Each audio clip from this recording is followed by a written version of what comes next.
Apparemment, nos communautés chrétiennes affrontent des difficultés semblables à celles du 1er siècle de notre ère. Tout comme nous, les premiers chrétiens faisaient à leur figure de marginaux en monde païen. La fidélité à leur baptême exigeait d'eux des renoncements dont ils avaient à se justifier auprès de leur entourage. Pour certains, c'était un changement de vie, voire de métier. Pour tous, c'était le rejet de leur ancienne pratique religieuse et, en particulier, le refus de participer au sacrifice païen. Les circonstances ne sont plus exactement les mêmes, mais aujourd'hui encore, une vie chrétienne qui se veut authentique signifie pour beaucoup d'entre nous d'accepter de ramer à contre-courant dans bien des domaines, économiques, social, familial. Sans vouloir faire la leçon à quiconque, nous sommes parfois contraints de dire les motivations profondes de nos choix. La phrase de Pierre s'adresse donc à nous avec une particulière pertinence.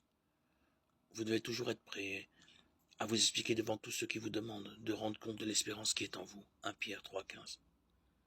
Il n'est donc pas question de baisser les bras. Notre baptême nous envoie en mission. Où puiserons-nous l'énergie nécessaire? Dans la prière. De toute évidence, Pierre lit fortement les 2 étapes de notre témoignage.